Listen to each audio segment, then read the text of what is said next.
This video is about the integrated rate law. By the end of this video, you should understand how an integrated rate law differs from a differential rate law. You should understand how to use graphs of concentration and time to determine the order of a reaction. And you should recognize that the half-life of a first-order reaction is constant. Recall that there are two types of rate laws. The differential rate law shows how rate depends on concentration. This is what we've been using up to this point. In this video, we're going to look at the integrated rate law. This shows how concentration depends on time. This is handy because we can use it to calculate the concentration of reactants and products at any point during the reaction, as long as we have the initial conditions of the reaction. The integrated rate law is just an integrated form of the differential rate law, for those of you familiar with calculus. If you haven't taken calculus, don't worry, you don't need to know that to be able to use the integrated rate law. But for those of you who have, you might try figuring out how to get from the differential rate law to the integrated rate law. The integrated rate law is also handy because it allows us to use graphical relationships between concentration and time to determine the order of the reaction. Let's start by looking at first-order reactions. Recall that for a first-order reaction, rate depends only on the concentration of the reactant raised to the first power. Taking this example, our rate law is shown here.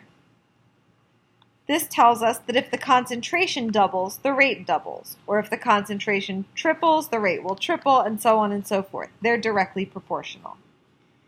If we integrate this differential rate law shown here with respect to time, we get the integrated rate law. Again, it's not your responsibility to be able to do that integration. This equation is actually shown on the equation sheet for the AP exam. Though it's not labeled as the first order integrated rate law, you have to be able to recognize it as such. In this equation, we're taking the natural log of the initial concentration. This 0 here indicates that that's the concentration of N2O5 at time 0, meaning at the very start of the reaction. Ln refers to natural log, which you may be familiar with. If you're not, again, don't worry. You can use your calculator to determine this.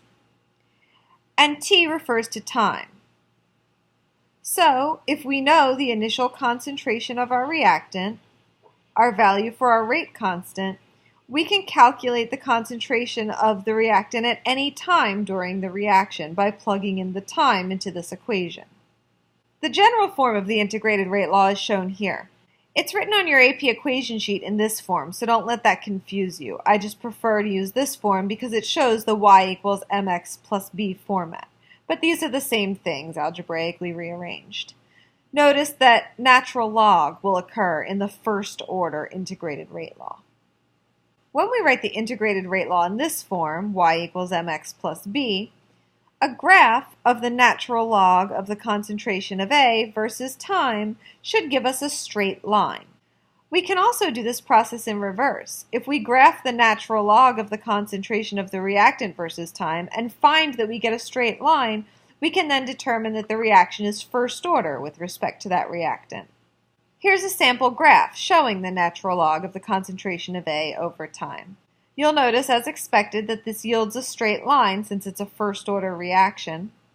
You also will note that the slope is equal to negative k. Again, referring to the y equals mx plus b format, the slope, or m, is negative k, or the negative of the rate constant.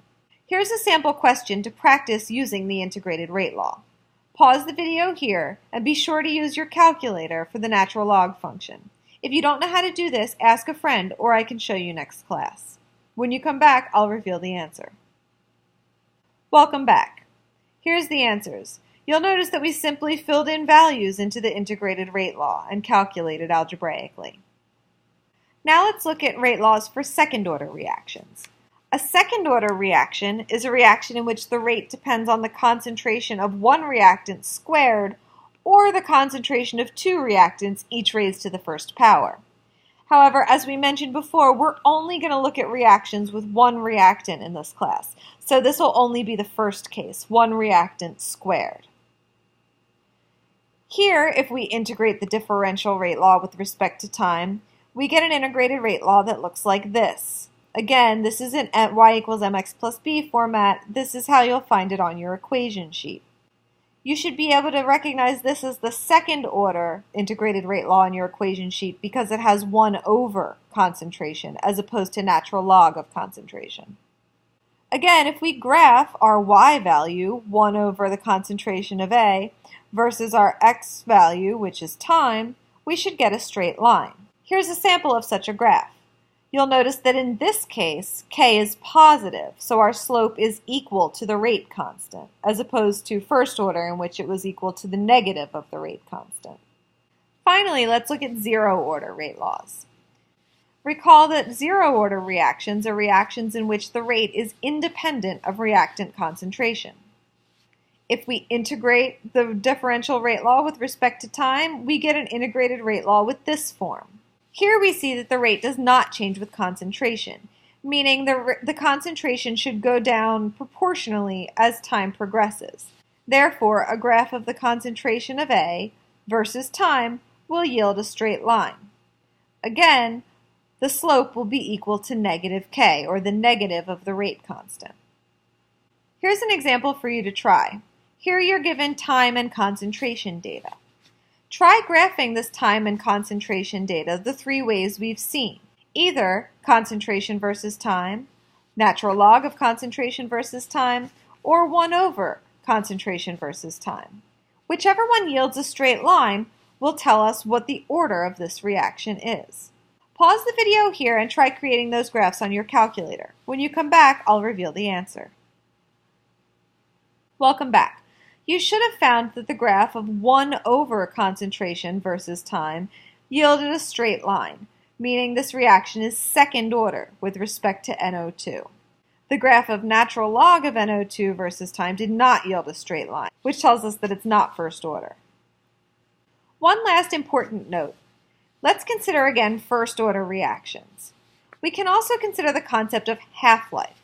Half-life is the time required for a reactant to reach half of its original concentration. Expressing this algebraically, the concentration of A will be half the initial concentration at the half-life, or T equals T1 half for half-life. Using the ratio form of our integrated rate law, we can substitute this equation in. You will not have to do this math, I'm just showing you where this comes from. Since our initial concentrations of A will cancel, we're left with natural log of 1 half equals negative k times the half-life, or T1 half. Taking the natural log of 1 half gives us 0.693. Therefore, we can use this equation, the half-life equation, to determine the half-life of a reaction. Alternatively, if we have the half-life, we can use it to determine k. Note this only works for first order reactions, and again this equation is on your equation sheet, you just need to be able to recognize it. Some important notes about half-life. As we said, we can use the half-life equation to determine the value of the rate constant, which is handy. This is true as long as we know it's a first order reaction. It's also important to note that the length of a half-life is constant for a first order reaction. It takes the same amount of time for the initial concentration to be cut in half as it does for that remaining concentration to be cut in half, and then for that remaining concentration to be cut in half.